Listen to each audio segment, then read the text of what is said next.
just moved into January 42 of Unconditional Surrender, World War II in Europe, and I hit something of a lull here, and I don't, not just in the game, but one of those moments where I just have to take a step back a little bit and try and figure out what each side what's going to guide them in terms of principles for how they want to approach certainly the next few months and possibly the next year of the game. And at the moment there seems to be these standoff situations. So if we go up here, the Germans late in 1941 looked at how far they'd made it into Russia and looked at the defences that were still there and decided that they really weren't going to make a lot more. They weren't going to make a lot more ground.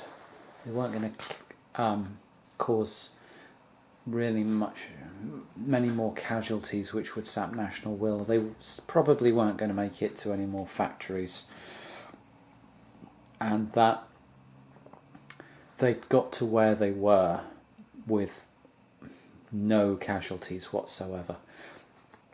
And at that point they felt pretty content, and rather than get suckered into overextending themselves, they said, okay, we'll stop here, and withdrew behind the Dnieper there and bedded in for the winter, safe and sound. Because as far as the Germans are concerned, if the status quo stays there, they win. That's good enough for them, with the exception of having to defend somewhere down over here, assuming the Americans are going to enter the game, which, I mean, they are, but the Americans are entering the game. That is the extent so far to which the Americans have entered the game, i.e. not very much. So the Germans are quite happy. They don't need to press anymore. They need to not be losing battles. That's all. Winning battles doesn't particularly do them much more good here. They could even knock Russia down to zero national will. It doesn't really matter. Just not losing and being in a position to make losing really, really difficult is, probably their overriding goal. And similarly with the Russians know that the Germans are going to win unless they put pressure on. But right now, they're just coming out of that sort of nightmare where they could be overrun. They're just getting to the point where they have sufficient strength to make that overrunning really quite difficult. But they haven't got anywhere near the kind of offensive capability, the attacking capability. They haven't got the armour, sufficient aircraft, enough toys, really, enough good quality equipment and troops and stuff to overcome the natural advantages, the inherent advantages that the German army have got, namely a +2 on everything they do compared to the Russians, both in terms of ground forces and air forces. So the Russians are, if they're not going to get beaten up, they've got no real reason to press forward, especially in this dreadful weather. They're quite happy to sit there. And if they could sit there for the entirety of 1942, and to be honest, half of 1943, comfortably, they'll willingly take that as an option, and see where they go if in the final 2 years they can break the Germans down, and they probably feel pretty optimistic about their chances at that point. Similarly, down here in the Mediterranean, having been forced out of North Africa, the Italians have kind of rebuilt, but the cost to benefit venturing back in, well, the benefit seems to be very little, and the cost seems to be potentially quite high. And they don't want to be there. The Italian national will is down to 7, so they don't want to be getting manhandled across North Africa. They've lost their North African cities. They don't want to be losing more national will down there. And I have briefly considered throwing a surprise attack chit in and taking Benghazi with the Italians, but they just end up on the same carousel of having to try and work out how they're going to get supply past British carrier force based out of Libya there, and how they're going to get supply past the Mediterranean fleet based out of Tunis there. Just why would they want to play that game? It doesn't seem to make a lot of sense for them right now. And so we've reached this kind of sort of slightly there's almost like a truce going on at the moment, where it isn't really in the British interests to, or the British haven't built up sufficiently to really take offensive, aggressive action in Italy or anywhere across the Mediterranean. They're going to need American help to do that. The Russians don't have the capability to take aggressive action, and the Germans and Italians really aren't convinced of the need to, aren't seeing what it's getting them. The sort of cost benefits again of attacking seem to dwindle and dwindle, and the Germans, for me, have reached a kind of that's like a high watermark. I don't really see where they go much beyond that without the danger of overextending themselves and allowing units to be isolated and maybe cut off, and maybe then it begins to fall apart a bit for them, because of course they've got a long way. If they start losing units and they have to rebuild them, they've got a long way to ship them back to the front line. Unlike the Russians, who, they can lose units, and as they cycle through them from the eliminated box, mobilisation box, they're reappearing, only 5 hexes from where they were lost. While the Germans, it's going to be more like 25 hexes. So that's the state of play. At the moment, January 42, a bit of a sort of sterile standoff between both the Germans and Russians in Eastern Europe and the British and Italians in the Mediterranean. And I'm just going to play through a few turns quite quickly. I think try and get through some of this bad weather, get some more units on the board, see what people are getting from the reinforcements track, whether any of it looks interesting or fun, or whether it's going to change the game significantly, and then have a bit of a reassessment about what I think each of the players is going to look to do over the next few months, because right now I've just hit this kind of lull, this kind of moribund sort of situation where there's just, it's all just a little bit stagnant. And I don't think that's the fault of the game. I think that's just a little bit of fatigue creeping in on my part, and probably a combination of that and the fact that the terrible weather makes it pretty much worthless to attack anything, and so I'll push on through a few months and see where we go.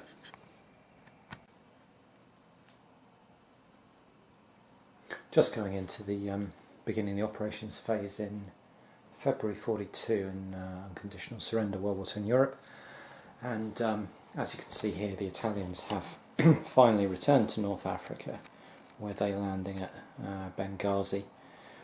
They were just sitting around doing nothing, and I did feel like the Italians needed to be trying to just get in here and make life a little bit more complicated, and perhaps put some pressure on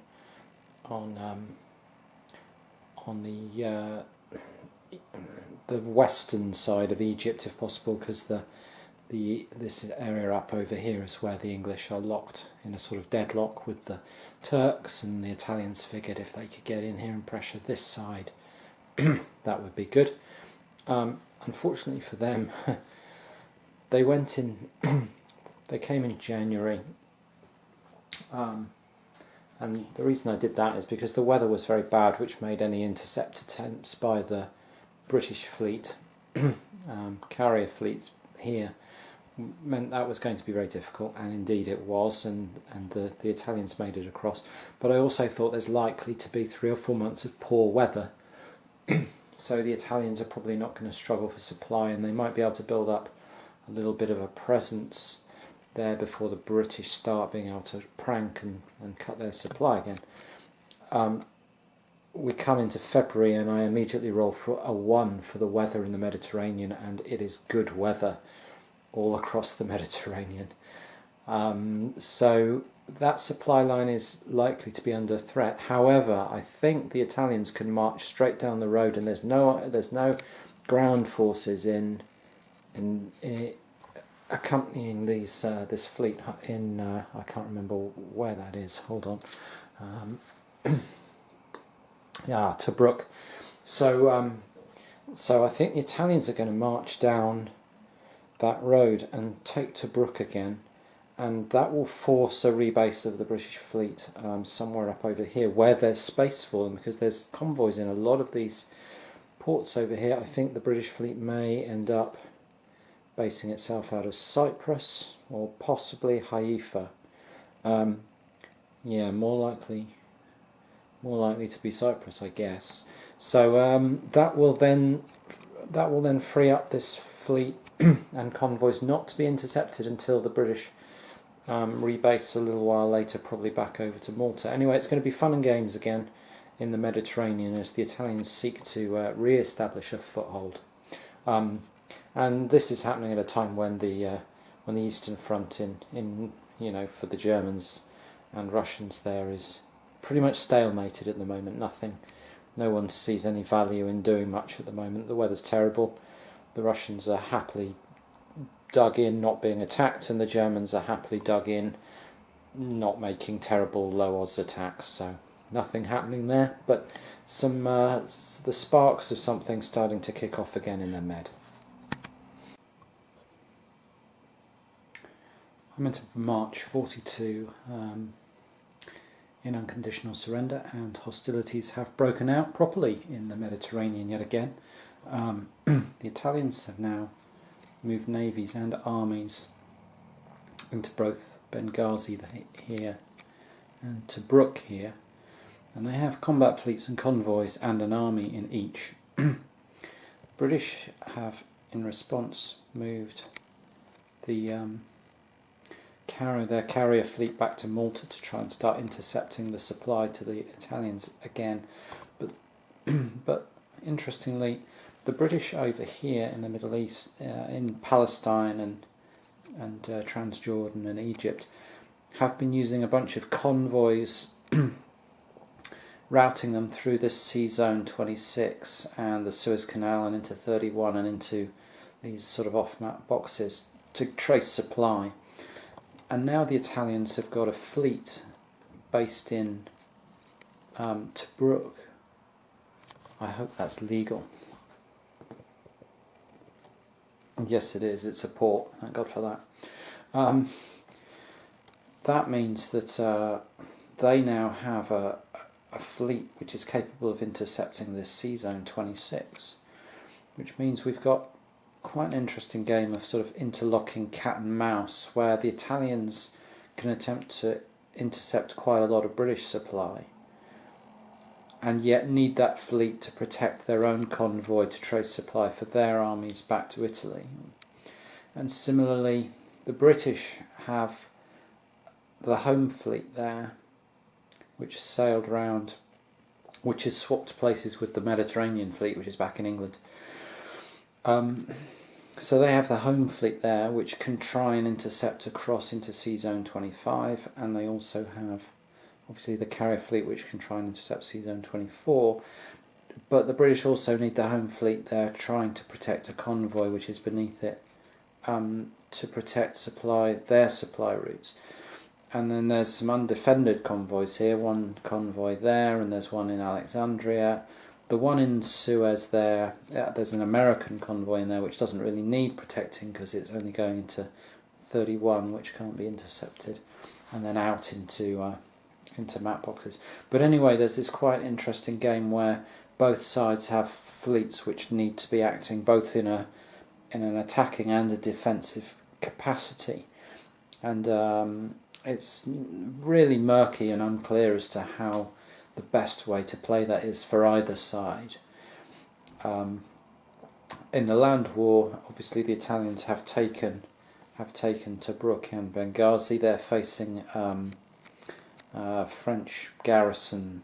If they choose to come back through Libya, they're facing the French North Africans, and if they want to push this way, they're facing the British. The British are a much tougher proposition because the British have these tanks that they can throw into combat, but the British can also throw ground support in on behalf of the French. They have that free forces marker there, which you can see written in biro because my cats seem to have eaten the real one, and partisans counter, which they could throw in as well. So the British have got quite a lot of options there to try and adjust combat in their favour, whereas the Italians only really have, I think, a tanks marker. I'm not sure what the Germans can put in on their behalf. The Germans would prefer to be throwing in these ground supports into the Turks, I think, and the Turks are getting slowly pushed back.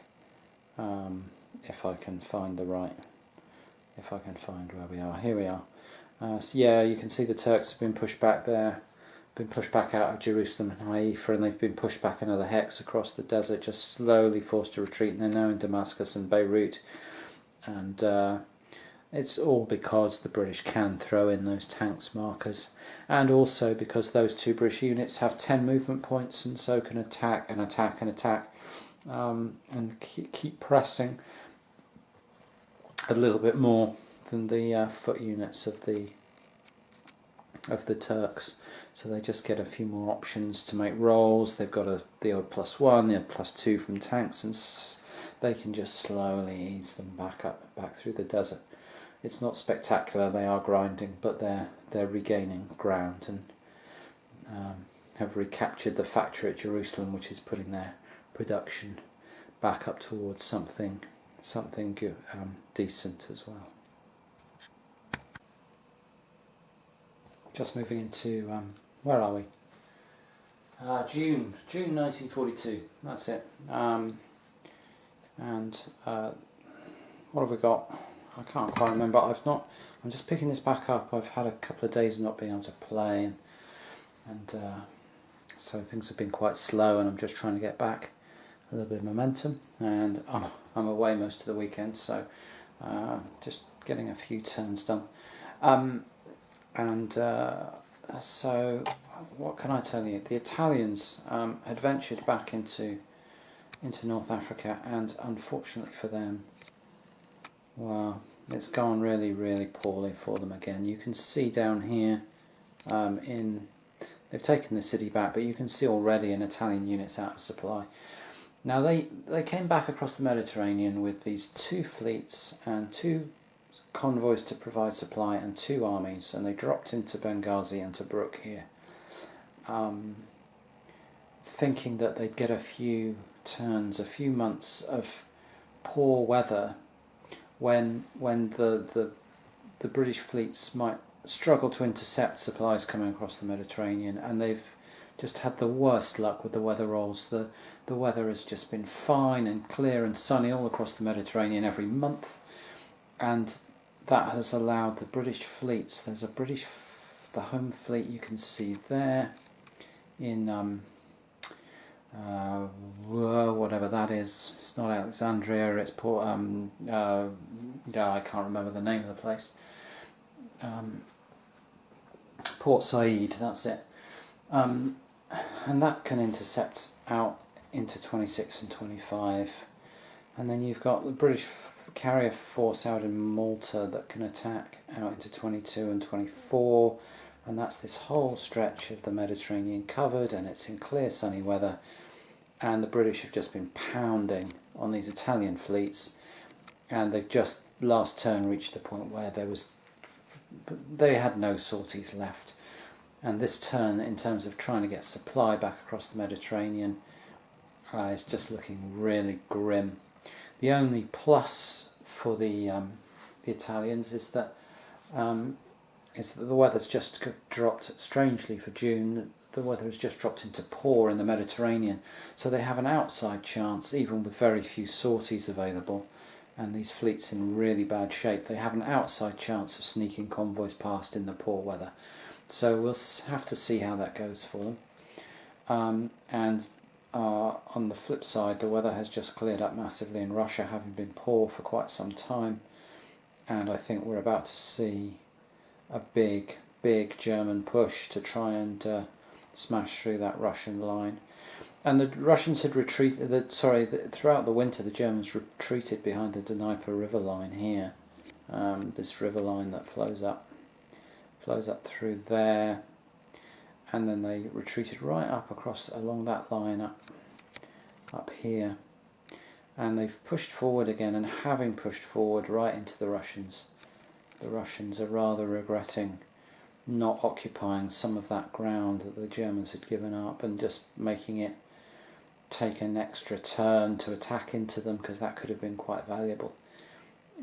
Just clogging up some zones of control and putting a few sacrificial units out, because it's not like the Russians can't rebuild sacrificial infantry as quickly as they lose it, so they should have retaken that ground, and I didn't do it with them, and now I'm thinking that might have been quite a severe mistake.